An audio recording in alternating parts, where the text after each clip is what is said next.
Super. Look, thank you, Gary. Today is just really a fairly informal meeting whereby we hope that all the partners that are helping with the Parish Walk come together, have a little chat, get a feel for what they're doing, and obviously then go out and do a really good job on Parish Walk Day. Gary touched on a couple of points. One is the tremendous community spirit that the Parish Walk generates. Excuse me, I'm going to mic you up whilst you're mid-flow. Can I just stick that on you? You stick that there, you should be okay. Super. What I was saying is the community spirit aspect, which shows the parish or shows the island off in a tremendous light. And as Gary himself experienced, that 3 a.m. in the morning sweets at the end of the driveway. That is what I experienced back in 1994, and it's what made me say, wow, this is just such a fantastic event, and it should be something that is what it is today. And of course that was the germ from my drive. But we couldn't have done it without obviously many people coming on board to help that. And of course, as our headline sponsors, Manx Telecom have been a huge contributor to that. Gary alluded to the initial contact, which is where we wanted just something very simple to do, i.e. switch from a manual checking in situation to an electronic automated one. And we thought that perhaps electronic communications firms would help, so of course off I set to approach various firms to get a junior sponsor below the headline sponsor to help. I came into Manx Telecom, within a half an hour the deal was done, and already they could see what the potential was for doing a lot more than I ever dreamt of. And of course that was the start of the electronic timing, it was the start of the mobile phone texting, and all the sort of extra things that we now do which are regarded as the norm. It's what the competitors expect when they come out on Parish Walk Day. It is tremendously difficult, it's tremendously expensive to do all of that. And of course that's where Manx Telecom come in, and we are, as an organising committee, very grateful to them for their past commitment and the future commitment that they give to the Parish Walk. But part of generating that community spirit is, you know, having the stuff on the road on the day, and that's where all of you guys come in, and we are extremely grateful to all of you who have done this. We have some companies that have been with us from the start virtually, and some very familiar faces from the very start. We've got companies that have brought in new personnel, but the spirit continues. They come out every Parish Walk Day and they put on a really good show for the feed stations, and as I say, part and parcel to making the experience for the walkers that special day. And as I say, we're grateful to all of you, all our old partners, and we've got some new ones as well coming in for the first time this year. So the whole thing evolves, the whole thing grows, the whole thing gets bigger, creating sort of headaches, but nice headaches for us as organisers. And the other side of the Parish Walk, which is the less glamorous side, the side that perhaps goes unnoticed for the most part, and that's the safety of the walkers. It provides how would I say, the biggest challenges to us as organisers to make sure that the day goes off well, the day goes off safely.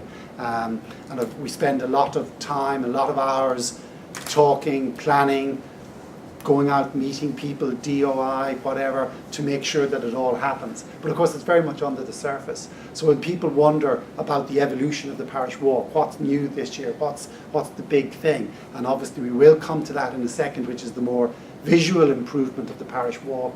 Behind the scenes there's a lot of stuff going on all the time, trying to make sure that the day goes well. We do have a particular hurdle to overcome this year, insofar as that the traditional route through Peel has been dug up by the DOI. And to be fair to them, they did give us very good notice that this was going to happen.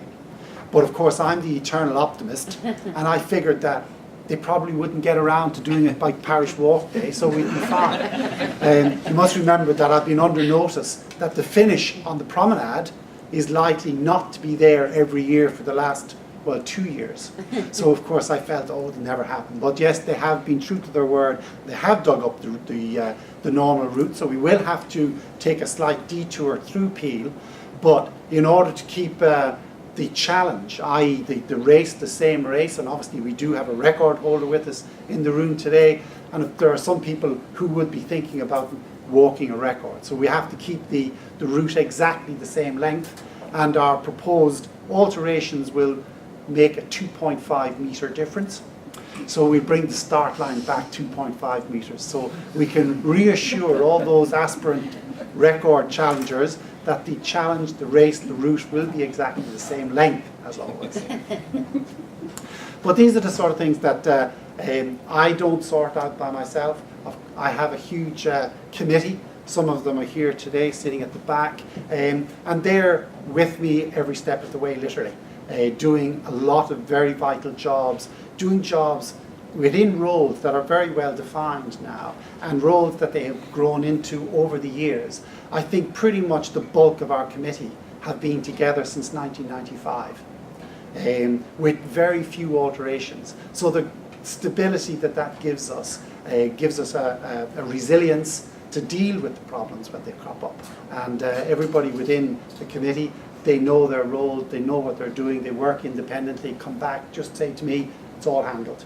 And that's terrific to be able to rely on those people. So again, on behalf of you, on behalf of the walkers come Parish Walk Day, just like to extend acknowledgement to those people for their hard work, which starts in September of each year for the following year's Parish Walk. So we do spend a lot of time putting this race together. But it's a challenge, and it's daunting, and it's frightening, and it's an irritant, but it's one that we would never change. Those of us that are part of the Parish Walk, and those of us that have participated, those of us that are part of the seed stations, marshalling, whatever, when you get the atmosphere and you get the feel of the Parish Walk, it is like a drug. It is something that none of us would give up. And all of us will work very hard to make sure that there's a Parish Walk in the future. There's a bigger and better one every single year. And to that end, again, thank you all for your contribution to it. As I mentioned earlier, the technology side of organising an event such as the Parish Walk is hugely significant. And we rely very heavily on Murray Lambden for his contribution. His website that he's built up over the years is quite remarkable. The number of hits every year, staggering. And of course, Murray is all the time thinking of the next thing. And we're very pleased to announce that we're going to have some live streaming. It's something that I've had foreign residents, maybe relatives of people who've come over from South Africa or whatever, they've often mentioned it in emails, ooh, it'll be great to see it. And now in 2016, they will be able to see parts of it, the best parts, that's for sure. And I'd like to welcome Murray to let him explain a little bit more about the live streaming. Thank you.